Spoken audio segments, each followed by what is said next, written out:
معزز سامعین کرام، پردہ نشین خواتین اسلام، اللہ رب العزت کا بڑا ہی کرم اور احسان ہے کہ اللہ تعالی نے ہم سب کو ایک ایسے دین حنیف کا متبع بنایا جو ہمیشہ ہمیش کے لیے باقی رہنے والا ہے۔ یہ امت آخری امت ہے اور یہ دین بھی آخری دین ہے، اس لیے کہ جس نبی کی امت ہیں ہم، وہ نبی بھی آخری امت ہے، آخری نبی ہے، خاتم الانبیاء ہے۔ کسی چیز کے مقام اور مرتبے کے پہچاننے کے لیے یہ بات بھی کافی ہے کہ اللہ تعالیٰ اسے آخری میں اتارے اور آخری میں اسے نازل فرمائے، اس اعتبار سے کہ جو چیز آخری میں آتی ہے وہ مقام اور مرتبے کے اعتبار سے بلند ہوتی ہے۔ چنانچہ جو دین ہمیں ملا ہے وہ تمام دنوں کے بعد اللہ تعالیٰ نے ہم سب کے لیے متعین کیا ہے، اور جو نبی آئے وہ نبی بھی تمام انبیاء کے بعد تشریف لائے۔ تو اسی طرح سے یہ جو امت محمدیہ ہے، یہ امت محمدیہ بھی آخری امت ہے، اس کے بعد کوئی نہ نبی آنے والا ہے، اور جب نبی آنے والا نہیں تو کوئی امت بھی آنے والی نہیں ہے۔ جتنی اللہ تعالیٰ کی طرف سے رحمتیں ہو سکتی تھیں اور جتنی اللہ تعالیٰ کی طرف سے محبتیں ہو سکتی تھیں، اللہ تعالیٰ نے آخری نبی جناب محمد الرسول اللہ صلی اللہ علیہ وسلم پر عطا فرمائی، اور حضور کے واسطے سے امت محمدیہ کو حاصل ہو گئی۔ یہ دین تمام دنوں میں ممتاز دین ہے اور الگ طریقے کا اللہ تبارک و تعالیٰ کی رحمتوں کو حاصل کرنے کا ایک الگ مذہب اور الگ دین ہے۔ پچھلی امتوں کا حال جب ہم پڑھتے ہیں تو ان کا اور آخری نبی جناب محمد رسول اللہ صلی اللہ علیہ وسلم کی امتوں کا جب حال ہم دیکھتے ہیں اور موازنہ کرتے ہیں تو اس کا اندازہ ہوتا ہے کہ یقیناً اللہ تعالیٰ کی بڑا ہی کرم ہے اور بڑی ہی رحمت ہے اس امت کے ساتھ۔ حضور اکرم صلی اللہ علیہ وسلم اللہ کے بہت لاڈلے اور بہت چہیتے تھے، اور دیگر انبیاء علیہم السلام کے مقابلے میں حضور صلی اللہ علیہ وسلم کو اللہ تعالیٰ نے وہ شرافت بھی عطا فرمائی، وہ فضیلت بھی عطا فرمائی جو دوسرے نبیوں کو بھی اللہ نے عطا نہیں فرمائی تھی۔ تو اس لیے بجا یہ کہا جا سکتا ہے کہ ہم بڑے خوش نصیب ہیں کہ آقا صلی اللہ علیہ وسلم کی ہم امت میں پیدا ہوئے۔ لیکن اس کے باوجود حضور صلی اللہ علیہ وسلم نے فرمایا کہ میری امت کی اللہ تعالیٰ کے نزدیک بڑی فضیلت ہے، اس کے باوجود آخری زمانے میں ایک زمانہ ایسا آئے گا کہ میری امت بنی اسرائیل کے نقش قدم پر چلے گی۔ میری امت جو تمام امتوں میں بہتر ہے، تمام امتوں کی سردار ہے، اس کے باوجود آخری زمانے میں ایسا ماحول بنے گا اور بے دینی اتنی آ جائے گی کہ آخری زمانے میں میری امت بھی ان کے نقش قدم پر چلے گی، یہود و نصارہ کے نقش قدم پر چلے گی، اور جس طرح وہ کام کرتے تھے، جس طرح وہ گناہ کرتے تھے، جس طرح وہ نافرمانی کرتے تھے، اسی طرح سے میری امت بھی نافرمانی کرنے لگے گی۔ یہی وجہ ہے کہ آپ دیکھ رہے ہیں کہ زمینی اعتبار سے کتنی تبدیلی آ گئی، دنیاوی اعتبار سے کتنی تبدیلی آ گئی، اور یہ تبدیلی دھیرے دھیرے بڑھتی جا رہی ہے۔ دینی اعتبار سے بھی بڑی تبدیلی آئی، دنیاوی اعتبار سے بڑی تبدیلی آئی، اور یہ تبدیلی بتا رہی ہے کہ یہ دنیا بہت جلد فنا ہونے والی ہے، یہ دنیا بہت جلد اپنے انجام کو پہنچنے والی ہے۔ چنانچہ آقا صلی اللہ علیہ وسلم نے قیامت کی علامتوں میں سے جو علامتیں بیان فرمائیں، وہ علامتیں تقریباً پوری ہوتی جا رہی ہیں، اور ہم اپنی نگاہوں سے دیکھ رہے ہیں کہ وہ علامتیں ہماری نگاہوں کے سامنے ظاہر ہو رہی ہیں۔ حضور صلی اللہ علیہ وسلم نے اپنی امت کو بار بار آگاہ فرمایا اور اس طرح سے بچانے کی کوشش کی۔ ہر امتی کے سلسلے میں جو حضور صلی اللہ علیہ وسلم کی فکر تھی، سوچ تھی، آپ کی سیرت کا مطالعہ کریں تو پتہ چلے گا کہ حضور صلی اللہ علیہ وسلم امت کو جہنم سے بچانے کے لیے اور سیدھے راستے پر لانے کے لیے کتنی کوششیں کی، کتنی قربانیاں دیں اور کتنی دشمنی مول لی۔ حضور صلی اللہ علیہ وسلم کے لیے کسی چیز کی کمی نہیں تھی۔ آپ کے خاندان کے تعلق سے آپ کو پتہ ہے کہ خواجہ عبد المطلب سردار تھے، ان کے سامنے کوئی پر نہیں مار سکتا تھا۔ دولت کے اعتبار سے، شہرت کے اعتبار سے آپ بڑے ہی مالا مال تھے، اس کے باوجود حضور صلی اللہ علیہ وسلم نے اس دین حنیف اور دین قیم کی تبلیغ کے لیے اپنوں سے دشمنی مول لی، اپنوں سے بیگانے ہو گئے، یہاں تک کہ آپ کو مکہ مکرمہ جو آپ کا مادر وطن تھا، وہاں سے آپ کو ہجرت کرنے پر مجبور ہونا پڑا، وہاں سے دور جانا پڑا، شعب ابی طالب کی گھاٹی میں بائیکاٹ کی زندگی گزارنی پڑی۔ یہ کیوں؟ صرف اس لیے کہ آپ کی شریعت مطہرہ لوگوں تک پہنچ جائے، اللہ کا کلمہ لوگوں تک پہنچ جائے۔ ایک عبادت کے لائق جو ہستی ہے، اسی ہستی کے اور اسی ذات کے سامنے لوگ اپنے سروں کو جھکانے لگیں۔ بندگان خدا کو خدا سے ملانے کے لیے آپ نے کتنی قربانیاں دیں، آپ نے اپنے مشن سے کبھی پیچھے نہیں ہٹے، کبھی آپ نے ان سے سمجھوتا نہیں کیا، اور برابر آپ اللہ کے دین کی تبلیغ فرماتے رہے۔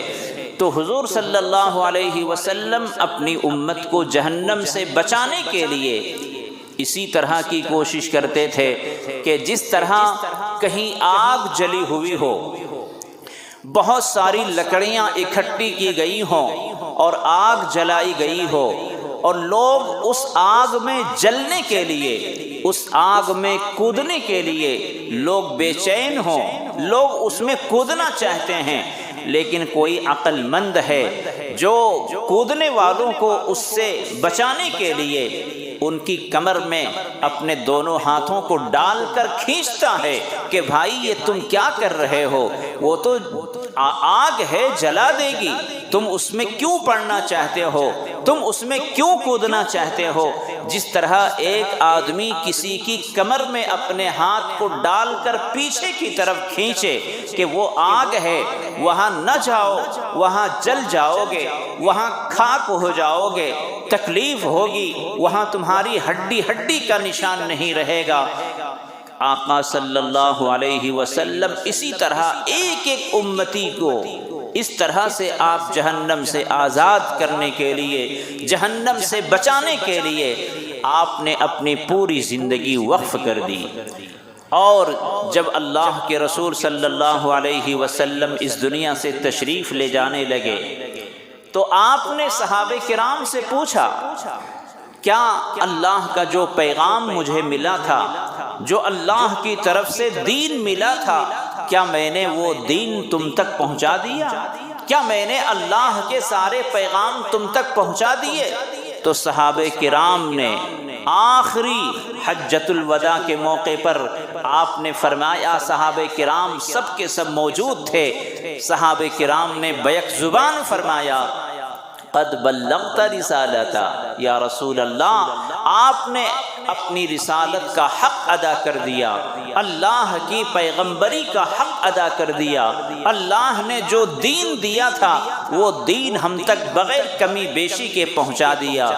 اس کے بعد حضور صلی اللہ علیہ وسلم نے تمام صحابہ کرام سے فرمایا تھا کہ میں نے اللہ کے دین اور اللہ کے پیغام کو تم تک پہنچانے میں کسی طرح کی کمی نہیں کی، کسی طرح کی ہم نے سستی اور غفلت نہیں کی۔ جب ایسا تم اقرار کرتے ہو کہ میں نے سارا دین تم تک پہنچا دیا ہے، تو اے میرے صحابہ جو یہاں نہیں ہیں ان تک یہ پیغام پہنچا دینا، یعنی جس طرح میں نے دین تم تک پہنچایا ہے، میں نے اللہ کا پیغام تم تک جس طرح سارا کا سارا پہنچا دیا ہے، اسی طرح جو یہاں موجود نہیں ہیں ان تک اس پیغام کو پہنچا دینا۔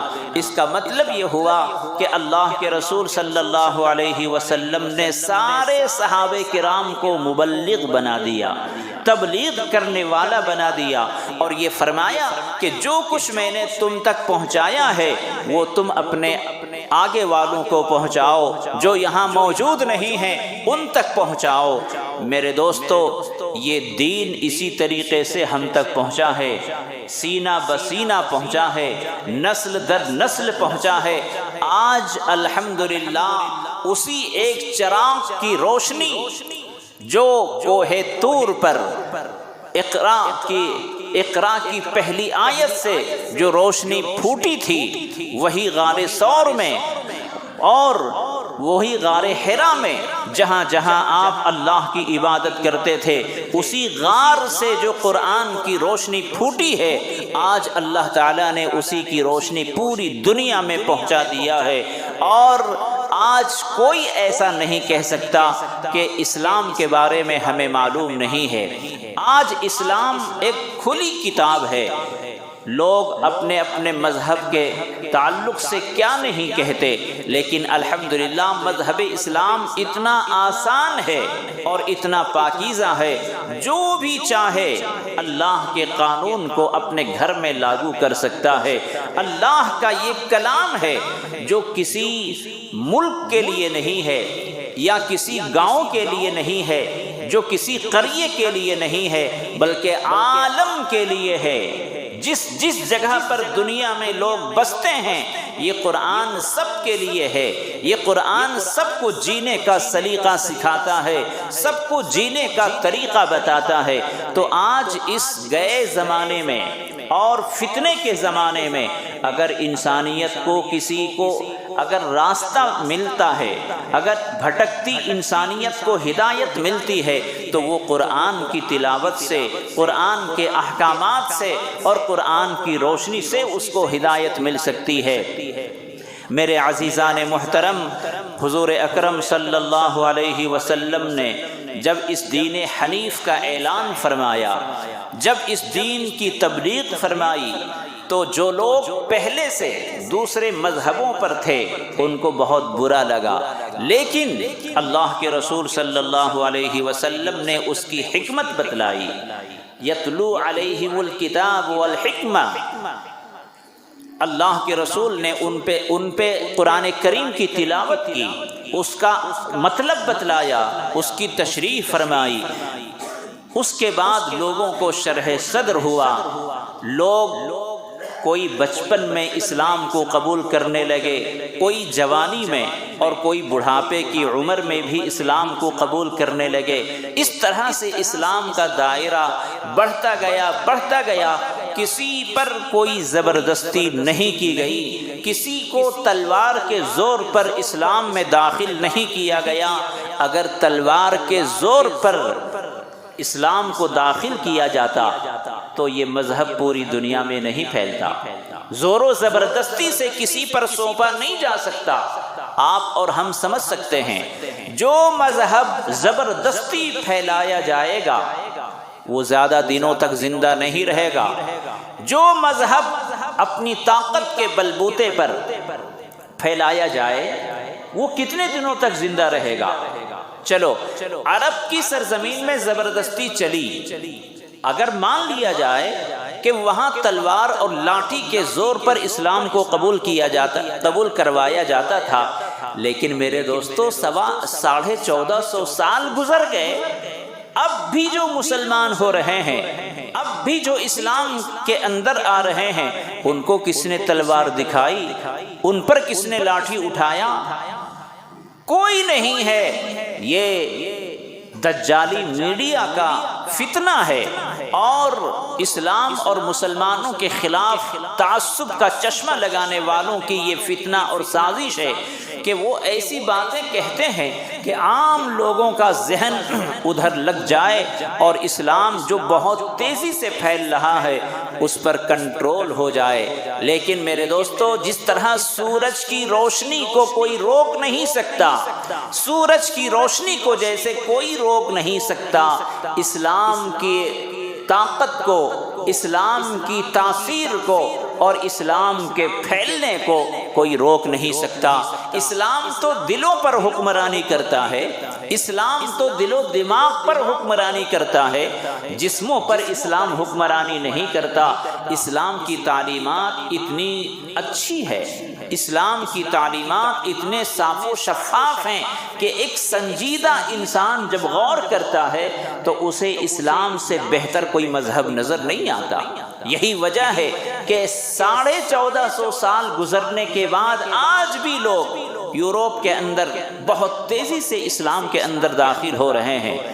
افسوس ہے میرے دوستو کہ غیر اسلام کی تعلیمات سے متاثر ہو کر، خدا اور اللہ کے پیغام کو سن کر، اللہ کی وحدانیت کو جان کر، رسول اللہ کی تعلیمات کو پڑھ کر غیر تو اسلام میں آ رہے ہیں، لیکن ہم جیسے مسلمان اسلامی تعلیمات سے دور ہیں۔ آج اگر کسی سے پوچھا جائے کہ اسلام کے بارے میں آپ کو کیا پتہ ہے تو بہت افسوس کے ساتھ یہ کہنا پڑتا ہے کہ ہمارے مسلمانوں میں جو پیدائشی مسلمان ہیں، جن کے باپ دادا مسلمان تھے، جو برسوں سے وہ مسلمان ہوتے چلے آ رہے ہیں، آج انہیں بھی اسلامی بنیاد کی باتیں معلوم نہیں ہیں، بنیادی تعلیمات معلوم نہیں ہیں۔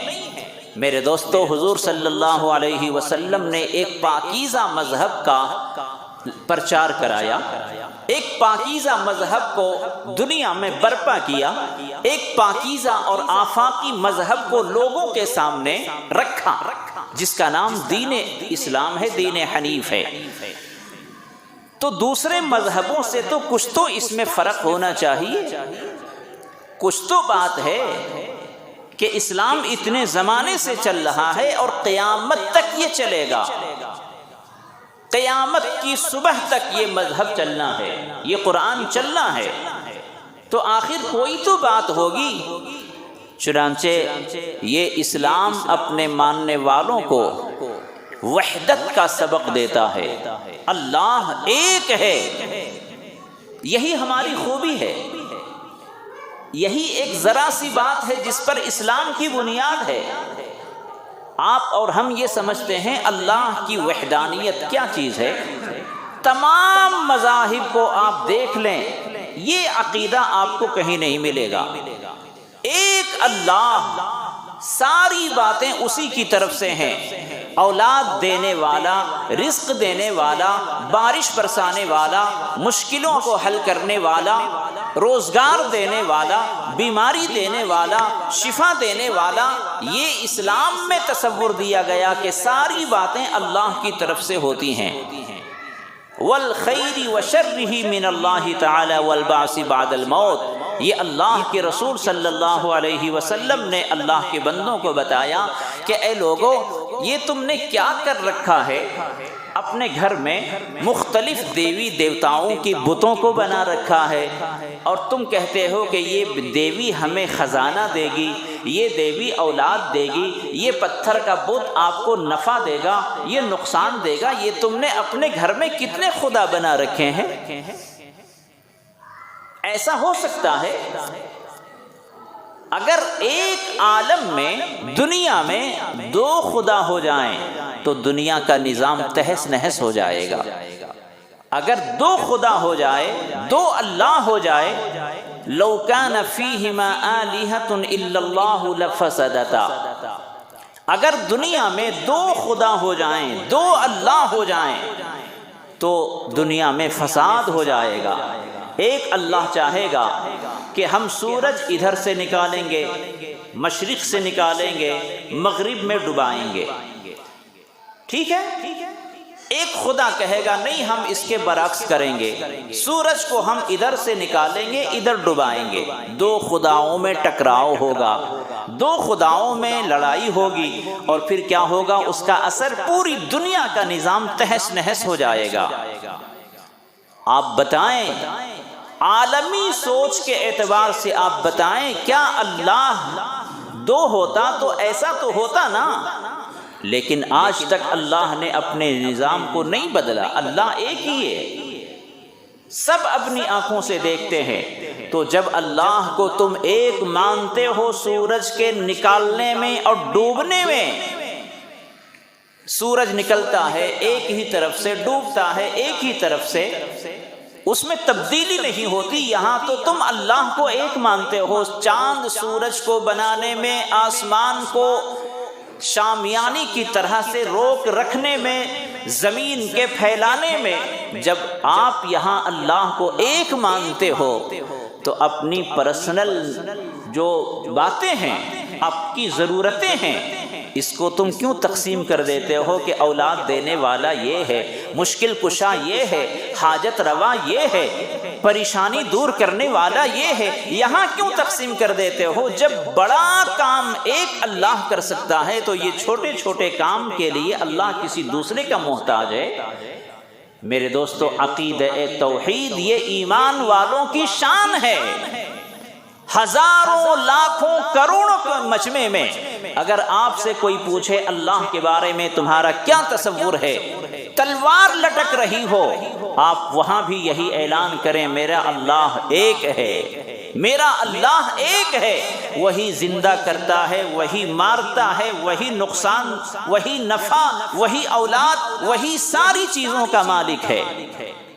اعلان کریں، اپنے ایمان کا پرچار کریں، اپنے عقیدہ توحید کے بارے میں بتائیں دنیا کو۔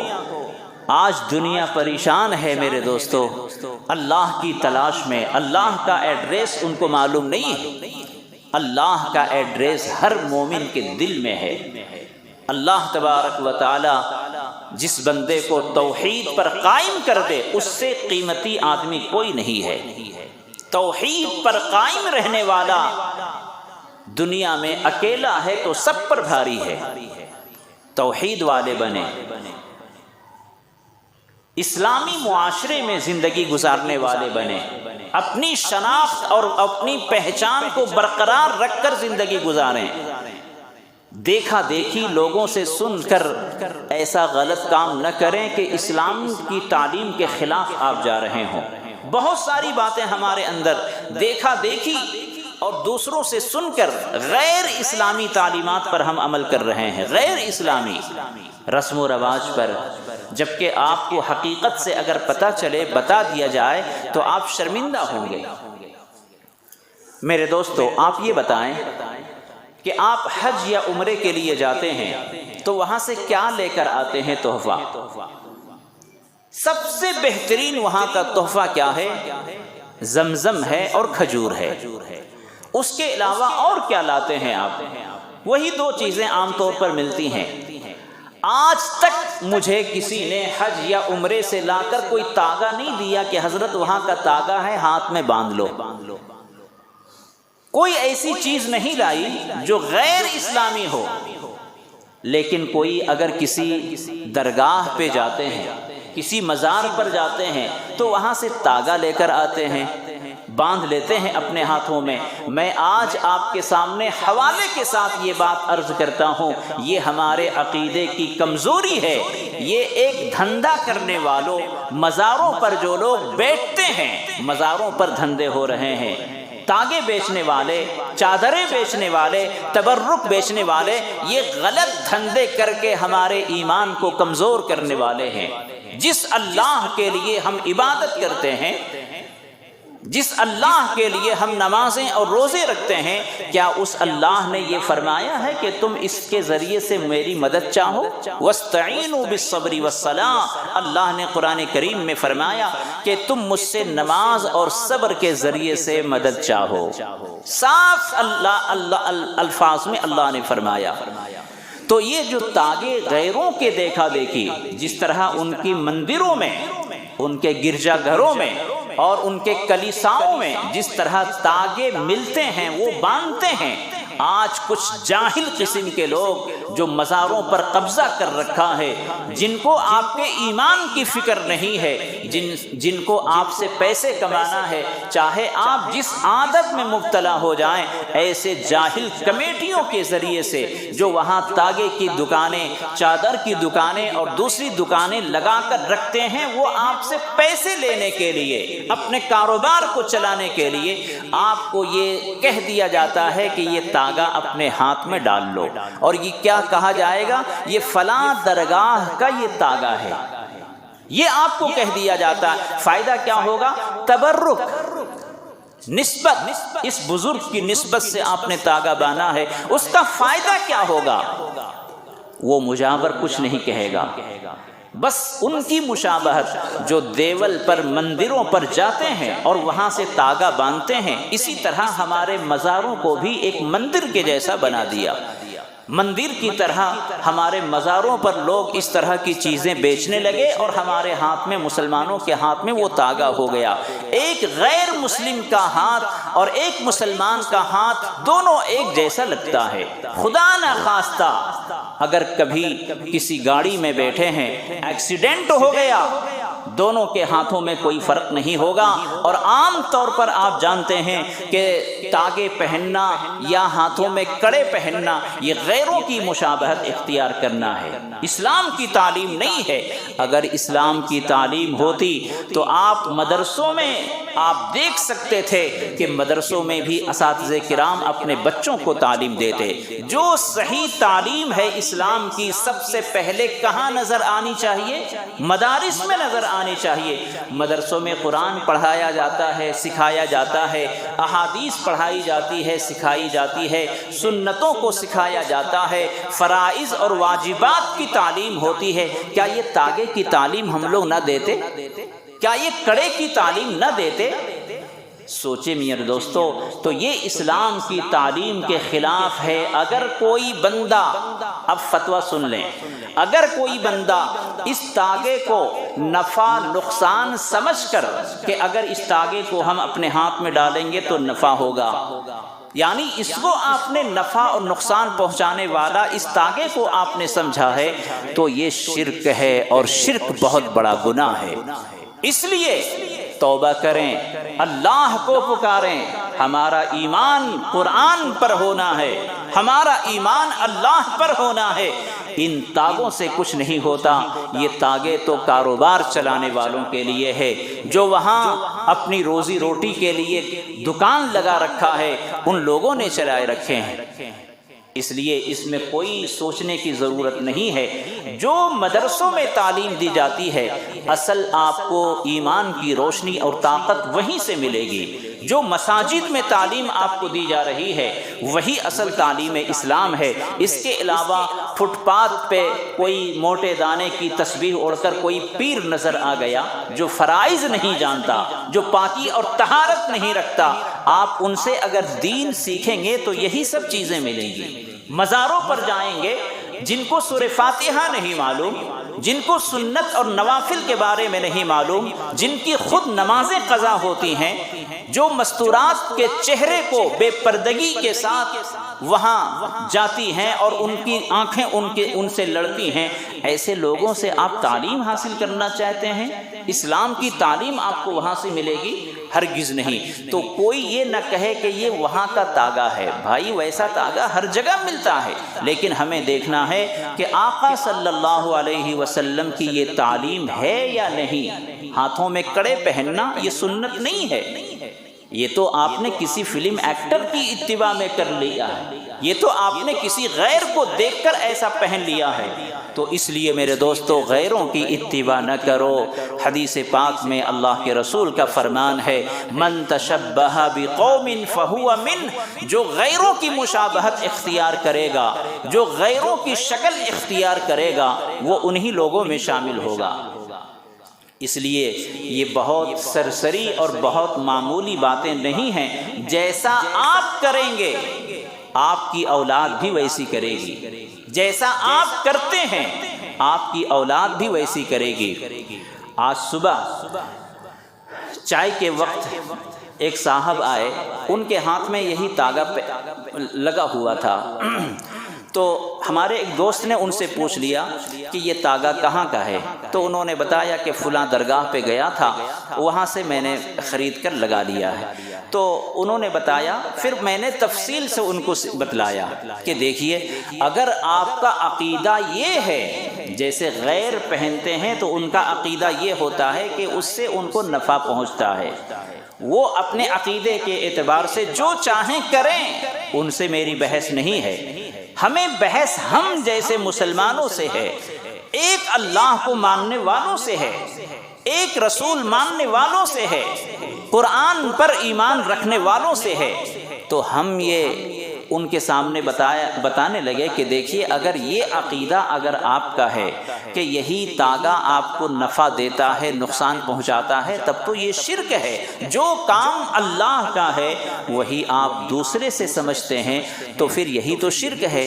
لہذا آپ آئندہ اس تاگے کو استعمال نہ کریں، اور اسی کے ساتھ اگر عقیدے کے ساتھ نمازیں پڑھتے ہیں، روزے رکھتے ہیں اور دیگر عبادتیں کرتے ہیں تو اس عقیدے کے ساتھ یہ عبادتیں بھی غارت ہو جائیں گی، بے کام بے فائدہ، کوئی اس کا ثواب نہیں، کوئی اس کی نیکی نہیں، بلکہ کہیں اس عقیدے میں آپ بڑھتے گئے تو کہیں ایسا نہ ہو کہ کفر پر آپ کا خاتمہ ہو۔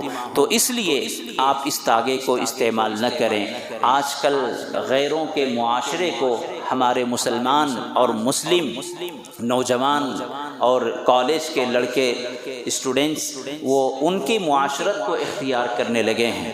میرے دوستو ہم مسلمان ہیں، ہمارا ایک مذہب ہے، ہمارا ایک طریقہ ہے جو اللہ کے رسول نے ہمیں عطا فرمایا ہے۔ کیا افسوس نہیں ہوتا کہ غیر ہماری تہذیب نہیں لے رہا ہے؟ کیا آپ نے کسی غیر مسلم ایریے میں عطر، ٹوپی، تسبیح، مصلی بکتے دیکھا ہے؟ غیر کے محلے میں ہماری چیزیں، نماز جنازہ، نماز جائے نماز، تسبیح، عطر، مسواک، آپ نے غیر کے ایریے میں، غیر کے محلے میں بکتے نہیں دیکھا ہوگا، لیکن ہمارے محلے میں دیوالی کے پٹاخے اور رنگ کلر اور جو غیروں کے یہاں استعمال ہوتے ہیں ان کے مذہبی رسومات میں وہ چیزیں ہمارے محلے میں بکتی ہیں، ہمارے بچے استعمال کرتے ہیں، پٹاخے ہمارے یہاں بھی پھٹتے ہیں، ہولی ہمارے یہاں بھی کھیلتے ہیں۔ سوچئے ذرا، غیر ہماری تہذیب کو اپنا نہیں رہا ہے، ہم ان کی تہذیب کو اپنائے ہوئے ہیں، جبکہ ہمارا دین تمام دینوں میں الگ ہے۔ ہمارے آقا صلی اللہ علیہ وسلم پگڑی باندھا کرتے تھے اور یہود بھی باندھا کرتے تھے، تو صحابہ کرام نے عرض کیا کہ اے اللہ کے رسول، وہ بھی پگڑی باندھتے ہیں اور ہم بھی باندھتے ہیں، ہمارے اور ان کے پگڑی میں کوئی فرق نہیں ہے۔ تو حضور صلی اللہ علیہ وسلم نے فرمایا کہ ہم جب پگڑی باندھیں گے تو سر پر پہلے ٹوپی پہنیں گے، اس کے بعد پگڑی باندھیں گے، اس سے ہمارا اور ان کے پگڑی میں فرق ہو جائے گا۔ چنانچہ آج بھی پوری دنیا میں مسلمان جب کوئی پگڑی باندھتا ہے تو ڈائریکٹ سر پر نہیں باندھتا، پہلے ٹوپی سر پہ رکھتا ہے، اس ٹوپی پہ پگڑی باندھتا ہے، اور یہودی ڈائریکٹ اپنے سر پر پگڑی باندھتے ہیں۔ تو ہماری تہذیب ان کی تہذیب الگ الگ ہے۔ تو میرے دوستو، جب وہ میری تہذیب نہیں اپنا رہے ہیں، جبکہ ہماری تہذیب سب سے اچھی ہے، پاک صاف رہنا، یہ ہماری تہذیب ہے۔ الطہارۃ شطر الایمان کہا گیا۔ ہر جمعہ کے دن آپ غسل کرتے ہیں، اگر ایک ہفتے میں کبھی کسی کو موقع نہ مل سکا تو کم از کم جمعہ کے دن تو وہ ضرور غسل کرتا ہے۔ اور اگر 5 وقت کی نماز آپ پڑھتے ہیں، 5 وقت کے نمازی ہیں، تو دن میں آپ 5 بار پاک صاف ہوتے ہیں۔ اتنا پاکیزہ مذہب کون ہو سکتا ہے؟ ارے بھائی، کوئی بھی آدمی دن میں 2 3 4 مرتبہ تو وہ دھو لے گا، لیکن ہمارے یہاں تو لازم ہے، ہر نماز میں آپ کو طہارت حاصل کرنا ہے، وضو کرنا ہے، تو ہمارے یہاں تو لازم ہے۔ تو ایسا پاکیزہ مذہب کوئی اور نہیں ہے۔